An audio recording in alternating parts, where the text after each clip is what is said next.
Self-bar, je vais juste rappeler un peu. On a déjà un protocole d'accord en fait, qui est déjà en cours. Donc là, le principe, une personne a la carte, il dépose simplement sur la table et on voit, c'est comme à la pompe à essence, c'est centime par centime. Donc nous, on se présente en fait comme un système collaboratif pour supprimer le gaspillage dans les bars, et pour ce faire, on met le matériel à disposition gratuitement dans les bars. On est un système écologique, économique et en même temps qui prend soin de son écosystème. La rentabilité pour un établissement, mais sa rentabilité est x5 parce qu'il supprime tout ce qui est vol, pointage, tout ce qui coulait à côté. Et donc dans le modèle de l'écosystème, c'est qu'on résout aussi tout ce qui est système de paiement. C'est-à-dire qu'au moment où la personne tire la poignée, ça coule dans les comptes de chaque acteur en temps réel.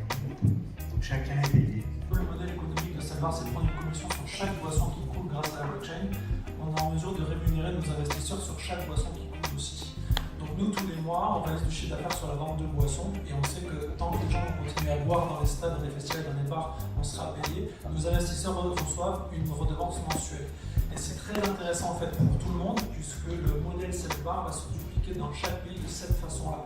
Donc on va créer Self-bar en Côte d'Ivoire, au Congo, en Russie, au Brésil, dans différents pays. Et à chaque fois, les investisseurs de chaque filiale recevront un pourcentage du chiffre d'affaires des boissons qui est consommé sur le pays tous les mois. Mais ça marche avec de l'eau. L'eau d'ailleurs, c'est beaucoup plus rentable que la bière parce qu'il y a beaucoup plus de marge. Pour les études qu'on a fait, nous, l'eau minérale vendue en bouteille, c'est une marge x5 pour les bars. Avec notre système, c'est x18. Donc les bars, ils vont préférer prendre notre système. Je travaille directement avec tous les fabricants installateurs. Ils utilisent depuis des décennies dans le monde entier. C'est eux qui installent tous les bars. Et mon système s'adapte très simplement dans le lot. On prend l'exemple d'un stade qui a un besoin d'avoir 100 machines, on lui met 100 machines. Si un bar a besoin d'avoir 2 machines, on lui met 2 machines. C'est par rapport aux débits qui est vendu. Et c'est pour ça en fait qu'on fait une fonds participative. Parce que si on se fait financer par une banque, par un grand groupe, on va faire jouer leur intérêt puisqu'ils sont encore dans un système compétitif, alors que notre système il rend la compétition moins rentable que la collaboration. Donc c'est le bar des gouttes qui change tout.